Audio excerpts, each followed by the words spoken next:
অনেকেই সন্দেহ প্রকাশ করেন, তো সুতরাং এগুলো আমাদের করতে হয় যে জানাতে হয় সবিস্তারে। কারণ অনেকে বিশ্বাস করার মতো জিনিসও বিশ্বাস করতে চান না। কারণ বিশ্বাস না করাটা খুব স্বাভাবিক। কারণ আমি আপনার খুব কাছের মানুষও নই। আপনার বাসার কেউ, আপনার আত্মীয়-স্বজন কেউ বললে হয়তো আপনি নিশ্চয়ই বিশ্বাস করতেন যে উনি তো আমার অমুক, সুতরাং উনি আমাকে মিথ্যা কথা বলবেন না। বাট আমাদের বিশ্বাস করাতে খুবই কষ্ট হয়। যাই হোক, উনি লিখেছেন মৌলভীবাজারের কুলাউডার এবং ৩ নং ভাটেরা ইউনিয়ন থেকে। ওকে। তিনি লিখেছেন, আমি ভূত FM প্রতি শুক্রবার শুনতে না পারলেও পরে তিনি কোনো না কোনোভাবে শোনেন এবং তিনি বলছেন, আমি এখন কোন এক থানায় কর্মরত আছি, সেটা বলব না। ঠিক আছে, না বলাটা ভালো। চলে যায় ঘটনা। আমি একটি থানার এসআই।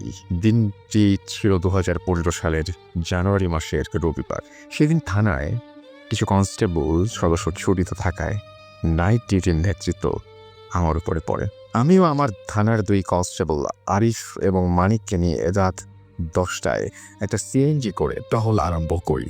থানায় প্রায় ৫০% এলাকা হাওর, শীতকাল থাকায় সাধারণত বিল ও ছোট নদী তালা ছাড়া বাকি সব এলাকা আবাদি ফসলের জমি, যেখানে মানব বসতি কম।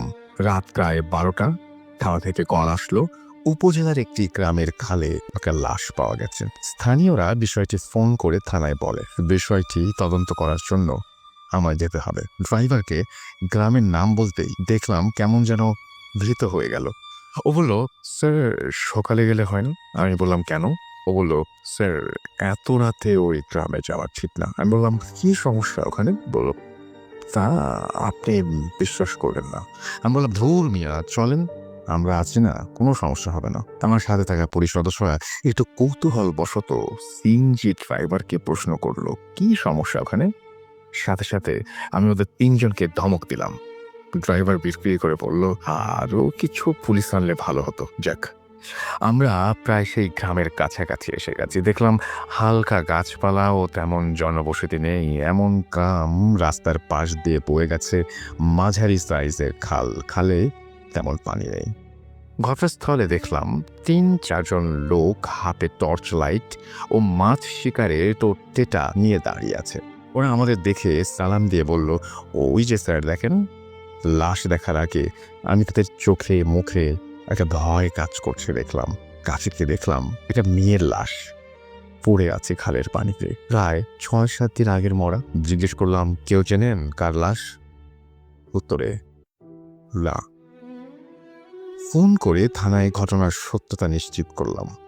থানা থেকে নির্দেশ আসলো লাশটা পোস্টমর্টমের ব্যবস্থা করার জন্য। তাৎক্ষণিক কোনো পরিবহন ব্যবস্থা না থাকায় সিএনজি করে লাশ নিতে চাইলে সিএনজি চালক ঘোর আপত্তি জানায়। রাত বেড়েই চলেছে। স্থানীয় ৫-৬ জন যারা ছিল তারা চলে যেতে চাইলেও তাদের আটকাতে পারলাম না।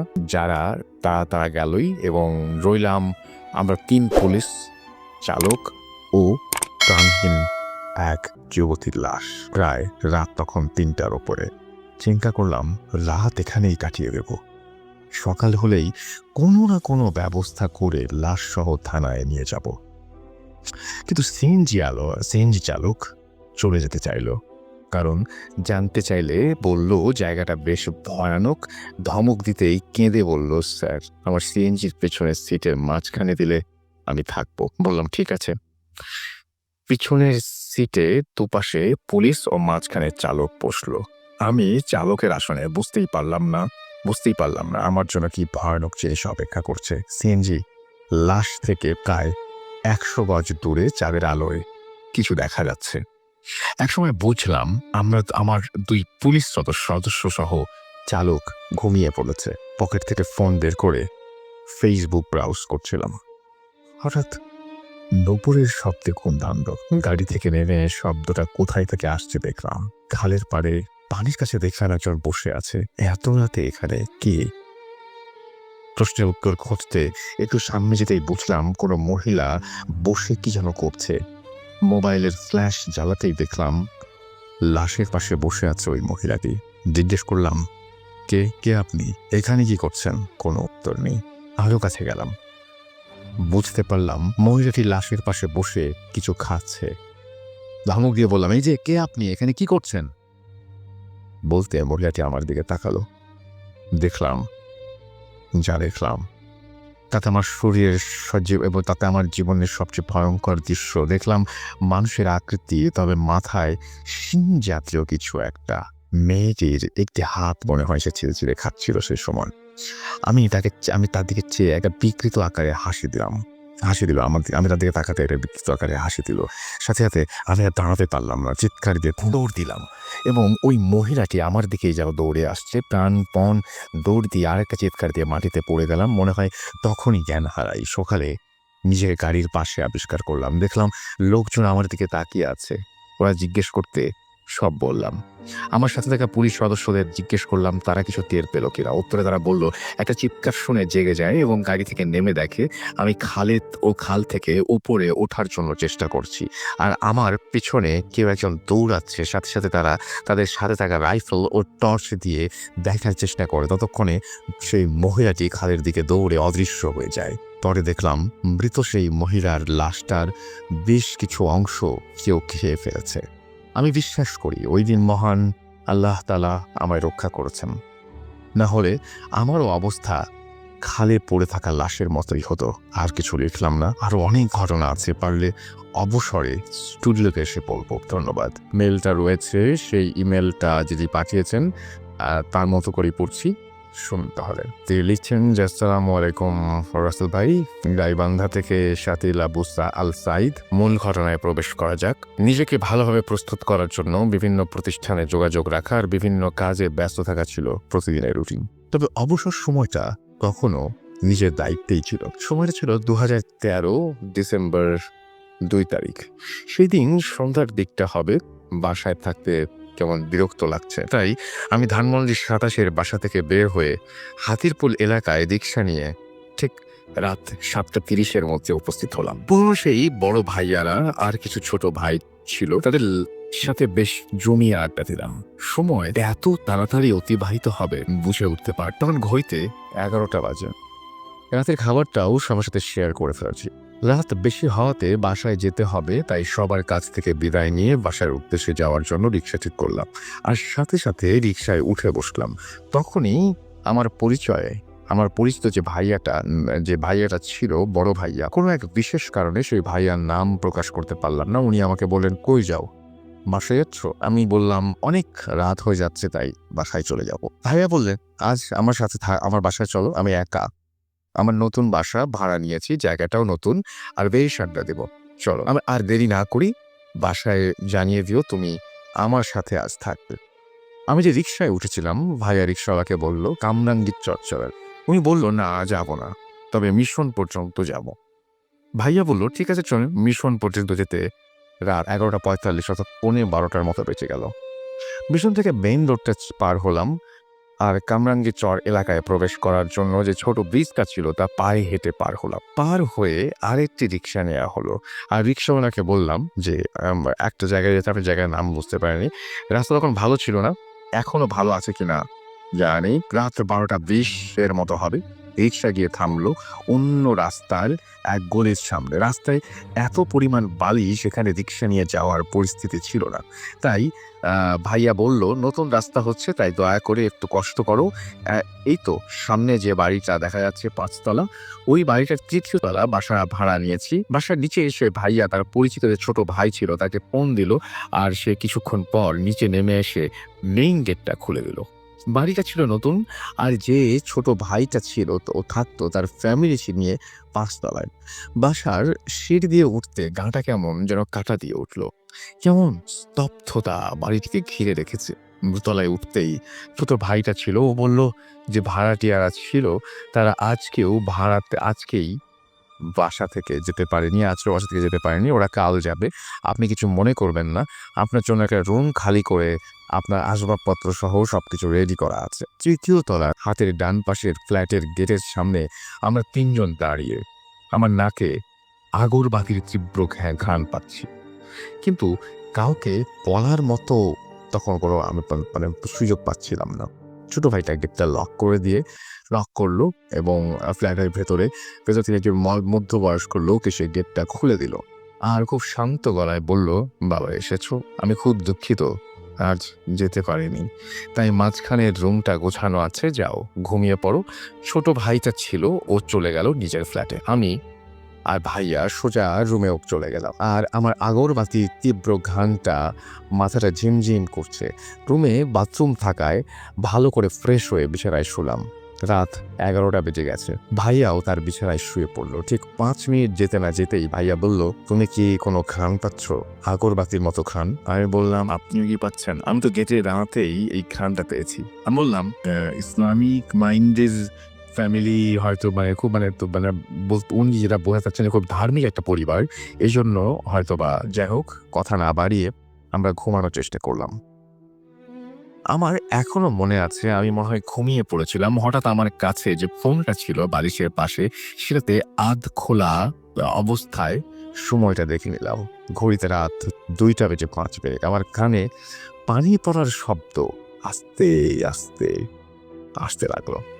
কেউ যেন ট্যাপের পানি ইউজ করে আমার সাথে সাথে তা অফ করে রাখছে, এবং অফ অন এরকমই চলছে। আমি এবার পানির শব্দটা ভালো করে ফাইন্ড আউট করার চেষ্টা করলাম। ঠিক বুঝলাম, মাঝখানে যে ডাইনিং রুমটা আছে সেখানে গেস্ট বাথরুমটা সেখান থেকে আসছে। রুমের দরজার নিচে হালকা আলো, ডাইনিং রুমের লাইট মনে হয় জ্বালানোই আছে। আমি ভাবলাম যারা আছে বাকি 2টা রুমে তারাই হয়তো বা কেউ, কিন্তু পানির যে আওয়াজটা সেমভাবে অন অফ এর মতোই হয়ে যাচ্ছে। অস্বাভাবিক ব্যাপারটা হয়ে দাঁড়ালো। চিন্তা করলাম, বাসায় কেউ যদি এই কাজটা করে তা স্বাভাবিক পর্যায়ে পড়ে না। একদম মনে পড়ে গেল যে কিছুদিন আগেই আমার সাথে ঘটে যাওয়া সেই ঘটনাটা, যা আমি প্রথম ইমেইলে প্রকাশ করেছিলাম। সেই ধানমন্ডি 15-র সময়টা ছিল 2013। তাই সাহস নিয়ে আমি বিছানা থেকে উঠতে যাব, তখনই ভাইয়া বলে উঠলো পাশের বিছানা থেকে, সাথী, তুমি কি পানিটা পড়ার আওয়াজটা পাচ্ছ? কেমন অস্বাভাবিক না? আমি বললাম, আপনার কখন ঘুম ভাঙলো? ভাইয়া বললো, এই তো 2:05। অবাক হলাম। বললাম, টাইমটা কিভাবে জানলেন? ভাইয়া বলল, ঠিক আমার মতো সেই তিনিও হঠাৎ এবার আমার বসতে বাকি রইল না। ভুলটা কোথায় যেন হচ্ছে, কিছু ঘটতে যাচ্ছে। আওয়াজটা এখনো কানে আসছে। আমি ভাইয়াকে কিছু বুঝতে না দিয়ে বললাম, অনেক হয়েছে, এবার ঘুমান। আর ভাইয়া বিছানা থেকে উঠতেই, অর্থাৎ যখন রুমের দরজাটা খুলতে যাবে, তখনই পানির শব্দ পড়ার শব্দটা বন্ধ হয়ে গেল। রুমের দরজাটা খুললাম, হাতের বাম পাশে যে গেস্ট রুমটা আছে তাকিয়ে দেখলাম রুমটার লাইট অফ করা। সে কারণে বুঝতে পারলাম বাথরুমে কেউ নেই। আর ডাইনিং রুমে হালকা লাইট, অর্থাৎ ডিম লাইট অন করা, অ্যান্ড পুরো ডাইনিং স্পেসটা দেখা যাচ্ছে। আর দেখলাম সেখানে কেউ নেই। কি বোঝার কথা হলো, ডাইনিং রুমে তার পাশেই রান্নাঘর। আমরা ভাবলাম রান্নাঘরটা দেখে আসছি কেউ আছে কিনা। ডাইনিং রুমটাতে যেতে আবিষ্কার করলাম ভিন্ন এক দৃশ্য। দেখি রুমটা, যে রুম 2টা ছিল, সেই রুম 2টা খোলা, দরজার সামনে শেষ হয়ে যাওয়া আগরবাতির চিপ, পাশে পবিত্র কোরআন শরীফ। আমরা আর যারা ছিল তারা নিচেই ঘুমাচ্ছিল। 2টা রুমের একই অবস্থা। সামনে যাওয়ার সাহস করলাম না, নিজের রুমেই ফিরে আসলাম। রুমটা ভালো করে লক করে দিলাম। ভাইয়া বলল, কেউ কি ঘুম থেকে উঠেছিল? আমি কিছু বললাম না, শুধু বললাম, ঘুমিয়ে পড়ো, আমি ঘুমাবো। সময়টা দেখলাম রাত 2:35 মতো। শুয়ে থেকে ভাবলাম সকাল কখন হবে, তাড়াতাড়ি কেন সময় যাচ্ছে না। ভাবতে ভাবতে আবারও ঘুমিয়ে পড়েছিলাম। হঠাৎ ঘুম ভাঙলো, সময়টা 3:30 মতো। এবার কানে আওয়াজ আসতে লাগলো। আমি বিছানার সাথে লাগানো দেয়াল থেকে, মনে হচ্ছে দেয়ালটা কে যেন হাত দিয়ে জোরে জোরে আঘাত করছে।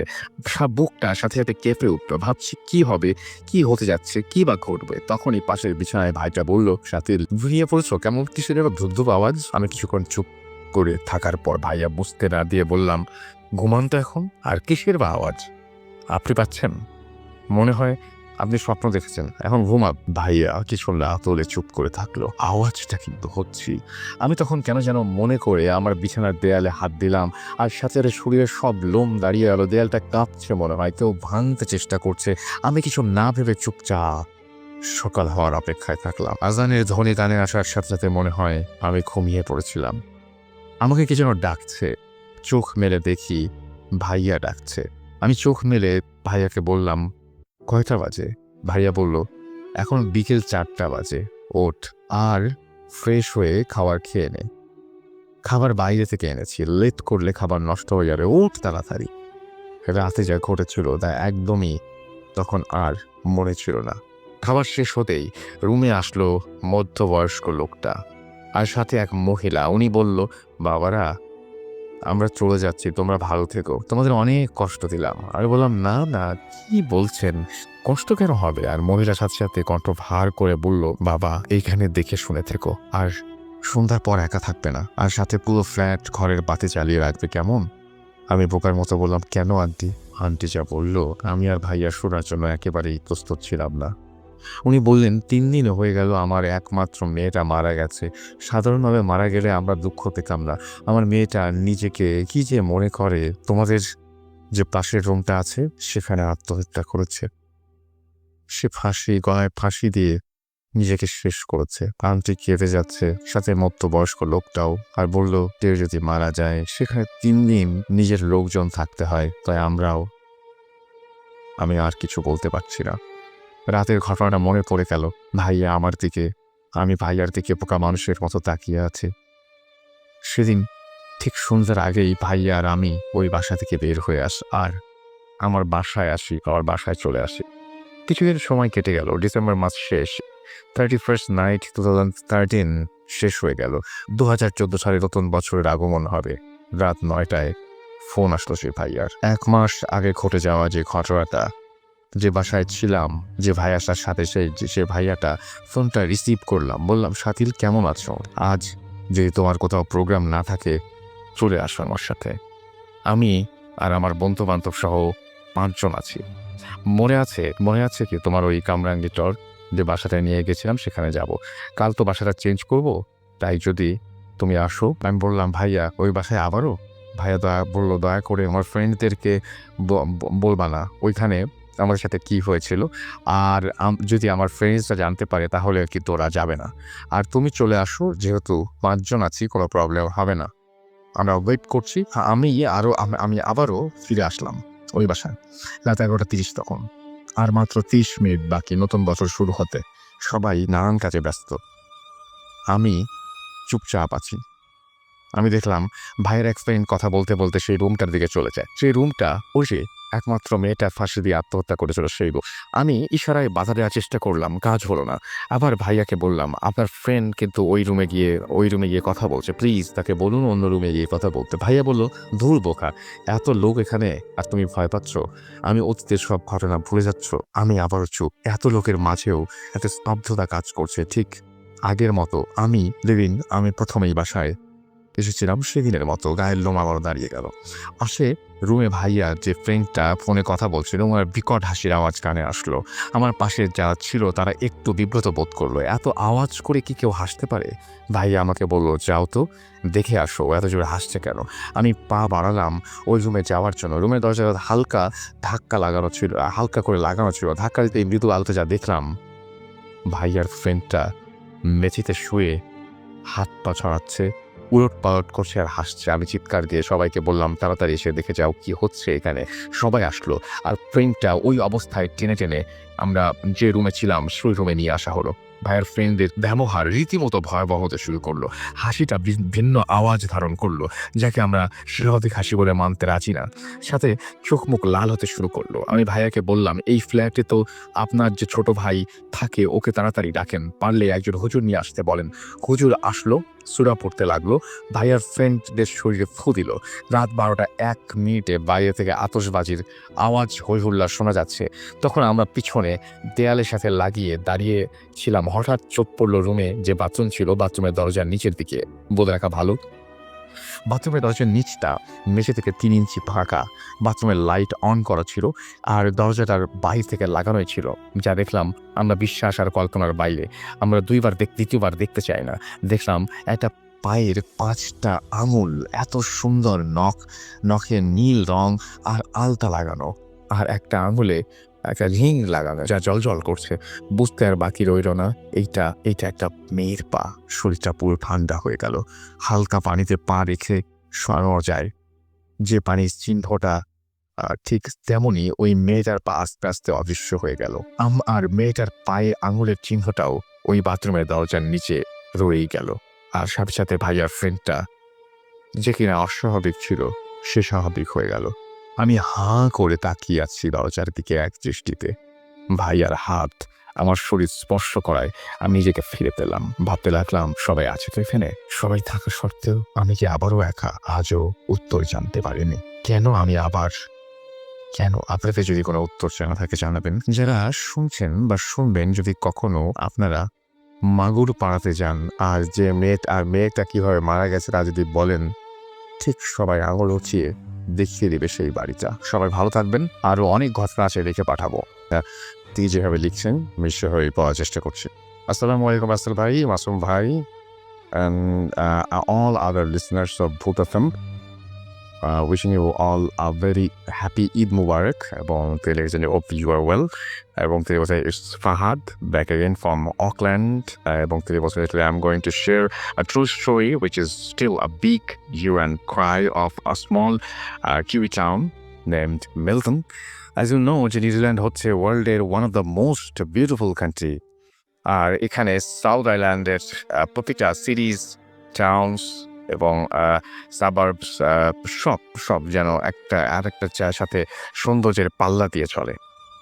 আধুনিকতার সর্বোচ্চ ছোঁয়া কিন্তু এর মাঝে আমরা কেউ এর মানে সৌন্দর্য আমরা কেউ এর অন্ধকারের কথা চিন্তা করতে পারি না। আমার নিজের প্রত্যক্ষ করা দিনের অনেক প্রাণবন্ত শহর ও রাত ৮টার পর নির্জন চুপচাপ হয়ে যায়। আসল ঘটনায় আসা যাক। মিল্টন সাউথ আইল্যান্ডের অন্যতম one of the most beautiful city এবং এটা জাস্ট এখানে ২,০০০ লোকের বসবাস। ঘটনাটি হলো মিল্টন উল মিল যেটা কিনা হন্টেড এবং ক্রাইম সাইটসের জন্য অ্যাবান্ডেন্ট এখন। এবং এটি আমার কালেক্টেড ঘটনা, আমি ঘটনাটি কালেক্ট করেছি। এই মিলের এক সময়ের ওয়ার্কার জন রবার্টসের ছেলে উইলিয়াম রবার্টস এবং সে ওই মিলে জব করেছিল, who is now about 65 years old. 1897 মিলটা তৈরি করা হয়। তারপর থেকে খুব ভালো মতোই উল তৈরি করা হয়, খুব ভালো পজিশনে যেতে থাকে সেই কোম্পানিটি। বাট বিপত্তি ঘটে 1901 সালে, জাস্ট 4 বছর পরে। এই মিলটা তৈরি হওয়ার 4 বছর পরে it was completely destroyed by a fire, যেখানে অ্যারাউন্ড 75 জন অর্থাৎ 75 জন কর্মচারী পুড়ে যায় এবং পুড়ে তারা মারা যায়। তারপর সব প্রতিবন্ধকতা কাটিয়ে 1902 সালে মাত্র 1 বছর পর তারা আবার সেটা নতুনভাবে চালু করে এবং মিনিমাম রেঞ্জে কাজ শুরু হয়ে যায়। বাট তখন থেকে ওয়ার্কাররা অনেক কমপ্লেইন করতে থাকে, খুব শার্প স্ক্রিমিং অর্থাৎ চিৎকার আসতো, ফোটা ফোটা রক্তের ছাপ ওয়ালে থাকতো এবং মেশিনেও ফোটা ফোটা রক্তের ছাপ দেখা যেত। যেমন একজন ওয়ার্কারের মতে তখন 1940 সালে উল পাইলিং করতেছে এবং একদিন নাইট শিফটে কাজ করছিল সে, এবং সে দেখতে পায় যে অন্ধকার একটা মেশিন হঠাৎ চলতে শুরু করেছে এবং বাট ওই সময় ওই দিন আর কেউ ছিল না বেলে। প্রথমে সে ভাবলো হয়তো যান্ত্রিক ত্রুটি, অ্যান্ড সে ওইটা চেক করতে যায় অ্যান্ড গিয়ে দেখতে পায় কেউ একজন মেশিনের দিকে ঘুরে উল পাইলিং করছিল এবং লাইটের মৃদু আলোয় সে বুঝতে পারে যে কোনো একজন যার পরনে কিনা 19 শতাব্দীর কোনো একটা ড্রেস পরা এবং সে উল পাইলিং করছে। এবং যখন সে কাছে যায় ডাক দেওয়ার জন্য, এমন সময় অবয়বটা মাথা ঘুরিয়ে নেয় এবং এরপর যা দেখতে পায় সেটা সে দেখার জন্য সে নিজেকে কন্ট্রোল করতে পারেনি। সে দেখে যে ঝলসানো মুখের একজন মানুষ, যার কান দিয়ে কালো কালো রক্ত বের হচ্ছে। এটা দেখে সে ভয় পেয়ে যায় এবং চিৎকার করে সেখান থেকে পালিয়ে যায় এবং কিছু একটা সাথে তার ধাক্কা লাগে এবং সে অচেতন হয়ে পড়ে। তার পরের দিন সকালে অন্য ওয়ার্কাররা তাকে এসে বাঁচায় এবং তাকে উদ্ধার করে আর কি। আরেকটা ঘটনা হচ্ছে, এখানে একজন ওয়ার্কার তার মাথায় লুমিং মেশিন, যেটা লুম সেটা থ্যাতলার অবস্থায় পাওয়া যায়, মাথা থ্যাতলার অবস্থায় পাওয়া যায় এবং কোনো কারণ অথবা কোনো শত্রুতা ছাড়াই এরকম একটা ঘটনা ঘটে যায়। আমরা এবার আসা যাক যার থেকে ঘটনা কালেক্ট করেছি তার ঘটনায়। তার মতো করে বলছি, তখন 1980s দিকে আমরা মিল ওপেনিং এবং ক্লোজিংয়ের দায়িত্ব দেওয়া হয়েছিল। এমন একদিন রাত 8টায় কাজ শেষ হওয়ার পর জাস্ট দরজা বন্ধ করে বের হব, এমন সময় ভেতর থেকে লুমিং মেশিনের সাউন্ড পাই এবং এটা জাস্ট এমন, তখন আমার সাথে 2জন এমপ্লয়ি ছিল অ্যান্ড তারাও শুনতে পায় মেয়াকারা। ফার্স্টে আমি তাদের বললাম যে হয়তো কোনো একটা ভুল হচ্ছে, হয়তো আমরা মেশিনগুলো শাটডাউন করতে ভুলে গেছি। বাট তারা বলল যে দে আর নট। দেন চেক করার জন্য আমরা ভেতরে গেলাম এবং 3জনই দেখলাম একটা মেশিন অপারেট করা হচ্ছে without anyone. So electric problem ভেবে জাস্ট মেশিনে সুইচ অফ করলাম অ্যান্ড ইনস্ট্যান্টলি 3জনই শুনতে পাই কেউ একজন বলছে রান অ্যাওয়ে। ওই মুহূর্তে খুব ভয় পেয়ে যায় আমরা 3জনে। তারপর কয়েকজন থেকে সবাই একটু সাহস সঞ্চয় করে সবাই বের হয়ে আসি। 1962 সালে অ্যালায়েন্স টেক্সটাইলস বিজনেসটা টেক ওভার করে এবং তারা প্রিভিয়াস ওয়ার্কারদের নতুন কন্ট্রাক্ট অফার করলে বেশ কিছু ওয়ার্কার তারা রিফিউজ করে অ্যান্ড তাদেরকে একটা রুমে লক করে রাখা হয়েছিল আনটিল দে সাইন অ্যান্ড তারা এগ্রি না করে ততক্ষণ পর্যন্ত। অ্যান্ড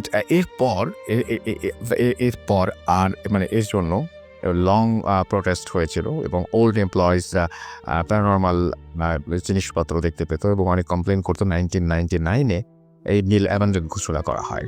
এই ছিল আমার কালেক্ট করা ঘটনা অ্যাবাউট মেলটন কোলম্যান। ঘটনাটা যার থেকে কালেক্ট করেছি সে তার নিজের ড্যাডের উইটনেস অ্যান্ড তার কথা ট্রাস্টওয়ার্দি অ্যান্ড আমার কাছে মনে হয়েছে লেগেছে আমার সেরকম। অ্যান্ড লোকেশন কন্ডিশন বোঝানোর জন্য কিছু পিকচার্স দিলাম। স্টুডিওতে চেয়ে শেয়ার করা পসিবল না, তাই ভালো লাগলে পড়ে শোনাবেন। একটা ইমেল, সেই ইমেলটা আমরা পড়বো এবং এই ইমেলটা আমাদের একজন লিসেনার পাঠিয়েছেন, যেভাবে পাঠিয়েছেন সেভাবেই পড়ছি। হ্যালো রাসেল ভাই, আসসালামু আলাইকুম। আমি জানি আপনি সবসময় ভালোর দলে থাকেন, তাই জিজ্ঞেস করলাম না কেমন আছেন। আমি আবির আহমেদ নিউ ইয়র্ক থেকে লিখছি। আজ আমি আমার জীবনের একটা ঘটনা আপনাদের সাথে শেয়ার করবো। বুঝতেই পারছেন আমার পক্ষে স্টুডিওতে আসা সম্ভব না, তাই ভালো লাগলে পড়ে শোনাবেন। 2012 সাল থেকে ভূত এফএমের নিয়মিত শ্রোতা, কিন্তু সময়ের অভাবে এবং দিনের বেলায় ভূত এফএম হওয়ায় অনেক সময় লাইভ শোনার সুযোগ হয় না। যাই হোক, আজ অনেক দিন যাবৎ ঘটনাটি পাঠাবো ভাবছিলাম, কিন্তু সময়ের অভাবে হচ্ছিল না। আজ সুযোগ করে পাঠালাম। আমি যে ঘটনা শেয়ার করব জানি না আপনাদের কাছে কেমন লাগবে, কিন্তু আমার সাথে যা হয়েছে তা আমি ছাড়া কেউ বুঝবে না, আর কাউকে বোঝানো সম্ভব না। আজ পর্যন্ত আমি এই ঘোরটা কাটিয়ে উঠতে পারিনি। আজও আমার প্রতিনিয়ত এই ঘটনাটি আমাকে ভাবায়। আমি আমেরিকায় 2014 জুলাইয়ে এখানে আসার পর আমার পরিচিত তেমন কেউ ছিল না। অনেক কষ্টের পর নিউ ইয়র্ক সিটিতে এখানকার একটা বেশ নামকরা রেস্টুরেন্টে আমি চাকরি পাই। সঙ্গত কারণে আমি নামটা বললাম না, যদিও পজিশনটা প্রথমে ভালো ছিল না আমার, কিন্তু পরবর্তীতে আমার কাজের দক্ষতা দিয়ে আমি অ্যাসিস্ট্যান্ট ম্যানেজার পদটা পেয়ে যাই এবং অ্যাসিস্ট্যান্ট ম্যানেজার পদটা পেয়ে যাই এবং রেস্টুরেন্টের যিনি ম্যানেজার ছিলেন তার সকল হিসাব নিকাশ দেখাশোনার কাজে সাহায্য করাই ছিল আমার ডিউটি। রেস্টুরেন্টের প্রতিদিনকার হিসাব নিকাশ যা হতো ছিল কাউন্টারের একজনের। তিনি প্রতিদিনের বিল তৈরি করে ম্যানেজারের হাতে দিতেন আর আমি ম্যানেজার সেগুলো হিসেব করে রেখে যেতাম। কাউন্টার রুমের একটু বর্ণনা দিই। রেস্টুরেন্টের মেইন ডোরটা ছিল সোজা লেফট সাইডে। রেস্টুরেন্টের ভেতরে টেবিল ইত্যাদি মানুষের বসার জায়গা। দুই পাশের টেবিলের মধ্য দিয়ে আবার চলাচলের জন্য ছোট রাস্তা এবং রাস্তাও আছে এবং সেই দিক দিয়ে একটু সামনে এগিয়ে এলে আবার বামে হলো কাউন্টারও, যা বাইরের কারো চোখে পড়ার মতো না। প্রতিদিন আমি যখন রেস্টুরেন্ট থেকে বাসায় যেতাম তখন যাওয়ার সময় রেস্টুরেন্টের সব কিছু দেখে যেতাম যে সব কিছু ঠিকঠাক আছে কিনা, কিন্তু তখন পর্যন্ত আমার কাউন্টার রুম দেখা হয়নি, কারণ কখনো যাওয়ার প্রয়োজন হয়নি। আমার ডিউটি ছিল দুপুর 12টা থেকে রাত 11টা পর্যন্ত। কাউন্টারে বিল তৈরি করতেন তিনি রাত 10টার সময় ম্যানেজারের হাতে বিল দিতেন। আমি পরে রাত 10:30টার দিকে ম্যানেজারের রুমে গিয়ে হিসাব নিতাম। এজন্য কাউন্টারের লোকের সাথেও আমার পরিচয় হয়নি। এভাবে প্রায় 1.5 মাস কেটে যায়। একদিন রাতে ম্যানেজার আমায় ওনার রুমে একটু তাড়া আছে বলে একটু তাড়াতাড়ি চলে যান এবং আমাকে সবকিছু বুঝিয়ে দিয়ে যান। আমি সবকিছু ঠিকঠাক মতো দেখে ম্যানেজারের রুমে ফিরছিলাম। তখন আমি শুনলাম কাউন্টারের রুম থেকে কিসের যেন আওয়াজ আসছে। লাইক কেন কোনো বইয়ের পাতা উল্টালে যেরকম হয় সেরকম আওয়াজ। আমি কাউন্টারের রুমে গেলাম, এই প্রথম দেখলাম কাউন্টার রুমের যে অবস্থা প্রায় আমাদের দেশের গুদাম ঘরগুলো যেমন হয় সেরকম। ভাবলাম এখানে বসে লোকগুলো কি বিল তৈরি করে কিভাবে। দেখলাম সেখানে একজন লোক চেয়ারে বসে টেবিলের ওপরে কি যেন লিখছে। আমি ওনার কাছে গেলাম, দেখে মনে হলো 25-26 হবে বয়স। আলাপ আলোচনার পর জানতে পারলাম যে স্টিভেন জেমি তিনি একজন আমেরিকান এবং আমার নিউ ইয়র্কে তার বাসা। আর এখানে কাউন্টারে তিনিই বিল তৈরি করেন। ওনার সাথে কথা বলে বুঝতে পারলাম খুবই ফ্রেন্ডলি। কিন্তু আমার পরিচয় দেওয়ার আগে তিনি বলে, আই নো ইউ, ইউ আবি রাইট। আমি অবাক হয়ে জিজ্ঞেস করলাম, আমরা তো ওর সঙ্গে আগে মিট করেন। I've never met them before. How do you know me? তিনি উত্তর না দিয়ে শুধু মুচকি হাসলেন। যেহেতু কারোর সাথে পরিচয় ছিল না, তাই ওনার সাথে ধীরে ধীরে বেশ ভাব জমে গেল। আমরা খুব ভালো বন্ধু হয়ে গেলাম। প্রতিদিন রাত 10টায় আমি কাউন্টার রুমে চলে যেতাম আর ওনার সাথে বসে গল্প করতাম, বেশ ভালো লাগতো। একদিন সানডেতে ওনাকে বারবার বলার পর বের হলাম ঘুরতে, যদিও প্রথমে রাজি হচ্ছিলেন না তিনি। রাস্তায় দুজনে হাঁটছিলাম আর কথা বলছিলাম। বলে রাখা ভালো যে তিনি নিজ থেকে তেমন কোনো কথা বলছিলেন না, শুধু জিজ্ঞেস করতাম এইটুকুই বা একটু আধটু। এই দিন আমি ওনার বেশ কয়েকটি ছবিও তুলেছিলাম। হাঁটার সময় সিটির ভেতরেই একটা বাসা দেখে তিনি বলেন, মাই হাউস। আমি দেখলাম বেশ দূরে না, রেস্টুরেন্টের বেশ কাছেই আর খুব সুন্দরও। 15-20 দিন পর এরকমই চললো। একদিন কাউন্টার রুমে 10:30টায় গিয়ে দেখি উনি নেই। 2-3 দিন যাওয়ার পর দেখলাম উনি আসেননি। তখন আমি ম্যানেজারকে জিজ্ঞেস করলাম, ওয়ার ইজ জেমি? উনি এমনভাবে আমার দিকে তাকালেন যেন তিনি অদ্ভুত কিছু দেখছেন। তখন তিনি আমায় কিছু বলতেন, কিন্তু ঠিক তখনই বসের ডাকে তিনি ক্যাশ কাউন্টারে গেলেন। পরের দিন বিকেল 3টার দিকে আননোন একটা নাম্বার থেকে আমার কাছে কল আসছে। আমি রিসিভ করে হ্যালো বলার পরেই বুঝতে পারলাম জেমি। আমায় বলল যে অ্যাক্সিডেন্ট করেছে সে এবং বাসায় আছে। আমায় বাসা দেখিয়েছিলেন সেদিন হাঁটার সময়, তাই বাসা চিনতে অসুবিধা হলো না। যাওয়ার সময় ভাবলাম জেমি অ্যাক্সিডেন্ট করেছে, তাহলে বাসায় হসপিটালে থাকার কথা। পরে ভাবলাম গুরুতর কিছু হয়নি। তাই বাসায় পৌঁছে আমি কলিং বেল চাপলাম। ভেতর থেকে 35 থেকে 40 বছর বয়সের একজন মহিলা দরজা খুলে দিলেন। দেখে মনে হলো জেমির মা হবেন তিনি। আমি কাউকে চিনতাম না, তাই ওনার উদ্দেশ্যে ভেতরে প্রায়ই গিয়েই জিজ্ঞেস করলাম, ওয়ার ইজ জেমি? মহিলা বসার সোফায় বসে থাকা একজন ভদ্রলোক আমার দিকে চোখ বড় বড় করে তাকালেন পেছনে। আমি ভাবলাম হয়তো বুঝতে পারেননি, তাই আবার জিজ্ঞেস করলাম, ওয়ার ইজ জেমি? সোফায় বসে থাকা ভদ্রলোক বললেন, হু আর ইউ? আমি বললাম, জেমি স্প্যাং। মহিলা বললেন, you don't know, he is not alive, এবং জানালেন যে জেমি 3 বছর আগে মারা গেছে।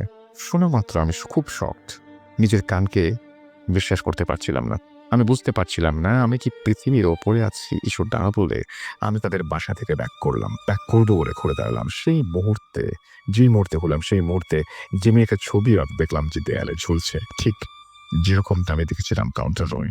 সাথে সাথে আমি ঘুরে বেরিয়ে গিয়েছিলাম। আমি তো পুরো শকড। কিছুক্ষণ স্ট্যাচুর মতো দাঁড়িয়ে রইলাম। বুঝতে পারছিলাম না যে যে ব্যক্তি 3 বছর আগে মারা গেছে তার সাথে আমি মাত্র 2 থেকে আড়াই মাস আগে কিভাবে কথা বললাম, কিভাবে হাঁটলাম একসাথে। তারপর ধীরে ধীরে তাদের বাসা থেকে বের হলাম, যদিও আমার হাঁটার অবস্থা ছিল না। আর আর তারা পেছন থেকে আমায় ডাকছিল। আমি সোজা রেস্টুরেন্টে গিয়ে ম্যানেজারকে সবকিছু বললাম। ম্যানেজার বলল, আমি সেদিনই খুব অবাক হয়েছিলাম যদি তুমি জেমির কথা বলো, এবং 3 বছর আগে সে মারা গেছে রোড অ্যাক্সিডেন্টে। জেমি নাকি এখানকার কাউন্টারে হিসাবকারী ছিল। কাউন্টারে হিসাব করে ম্যানেজারকে বিল দিত, আর তার এখান থেকে যাওয়ার পথে রোড অ্যাক্সিডেন্টে মৃত্যু হয়। তিনি আরও বলেন, আমাদের এখানে আগে নাকি একজন ইন্ডিয়ান এই রেস্টুরেন্টে ছিল এবং তার সাথেও নাকি একই রকম করেছে। এরপর থেকে ওই কাউন্টার রুম নাকি বন্ধ আছে প্রায় 2 বছর ধরে, অথচ আমি প্রতিদিন ওখানে যেতাম। পরপর ম্যানেজার আমাকে এখানকার যে বিল দেয় তার সাথে পরিচয় করিয়ে দেন এবং ক্যাশ কাউন্টারে বিল তৈরি করতো সে। এবং বুঝতে পারলাম আগের কাউন্টারে আমি ছাড়া আর কেউ যেত না আর থাকতো না। আমি সেই বন্ধ ঘরে যে জেমির সাথে কথা বলতাম। আমাদের সেদিন খুব জ্বর হয় অ্যান্ড আমি ছুটি নিয়ে বাসায় চলে আসি, এবং বাসায় চলে এসে ভাবলাম যেটা কি হলো। তখন মনে পড়লো জেমির সাথে তোলা ছবির কথা মোবাইলে দেখতে যাব, আর অমনি দেখলাম মোবাইল হ্যাক করেছে আর কেমন রিসেট দেখাচ্ছে। আমি জানি না আমার সাথে কিভাবে এটা হলো, আজও আমি এর কোনো উত্তর পাইনি। রাসেল ভাই, এরপর থেকে আমি জেমিকে দেখিনি কখনো। আজও আমি এই রেস্টুরেন্টে আছি এবং আমি এখন মেইন ম্যানেজার হিসেবে আছি এখানে। আজও আমায় আমার জীবনের এই ঘটনাটি ভাবায়। এখনও আমার মনে প্রশ্ন জাগে আমি কার সাথে ২ বছর যাবৎ বন্ধ কাউন্টার রুমে গিয়ে কথা বলতাম? আমি কার সাথে ঘুরে বেরিয়েছিলাম? যদি এগুলো ভুল হতো তাহলে জেমি কিভাবে তার বাড়ি দেখালো আমাকে? আর আমিও চিনতে পেরে গিয়েছিলাম কিভাবে? কিভাবে জেমির ছবি তার বাড়ির দেয়ালে টাঙানো দেখে আমি চিনতে পারলাম যে এটাই আমার দেখা সেই জেমি, সেই লোক? এই ছিল আমার ঘটনা। ভালো থাকবেন। আমার জন্য দোয়া করবেন। আল্লাহ হাফেজ।